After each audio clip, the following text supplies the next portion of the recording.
Bonjour à tous les auditeurs, nous sommes le lundi 13 mars 2017, je suis Anaëlle. Et moi Julie.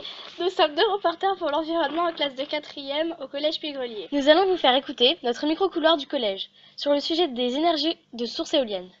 En même temps, nous avons la joie d'avoir une spécialiste avec nous, invitée de ce jour qui va nous donner quelques précisions et informations scientifiques. Bonjour madame, je vous laisse vous présenter. Toutes et à tous, je suis Charlène Sur, je suis venue vous parler aujourd'hui sur les énergies renouvelables et puis sur l'éolien. Très bien, nous nous dirigeons vers des élèves pour poser quelques questions sur la production d'énergie par éolienne. Allez, c'est parti, opération micro-couloir. À ton avis, qu'est-ce qu'une éolienne? C'est une sorte de moulin là. C'est quelque chose qui sert à prendre le vent pour créer de l'électricité avec les fils et tout. C'est un moulin moderne mais qui produit de l'électricité. Une éolienne, ça va pouvoir produire de l'électricité pour 2000 personnes. Deuxième question. À votre avis, qui fabrique les éoliennes? Je sais pas, moi. Alors aucune idée.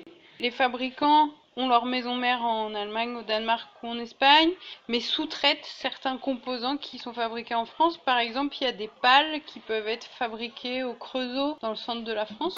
À votre avis, pourquoi les éoliennes sont tout le temps alignées? Les éoliennes sont alignées pour faire qu'un seul circuit pour après la création de l'électricité. Elles sont tout le temps alignées parce qu'elles sont dans un couloir de vent, donc elles se suivent. Alors, il y a une raison technique et il y a une raison paysagère.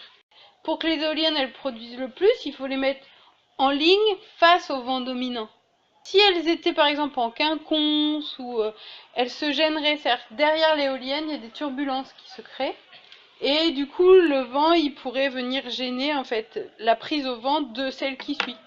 Après, il y a un élément paysager qui est que les paysagistes qui valident cette étude paysagère, ils veulent des lignes ou des légères courbes ou éventuellement des emplacements qui peuvent faire 2 lignes, mais pas quelque chose d'anarchique.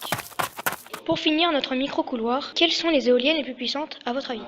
Peut-être les éoliennes maritimes? Les éoliennes à vent. C'est les éoliennes dans l'eau. Alors les éoliennes les plus puissantes, c'est celles qu'on met en mer.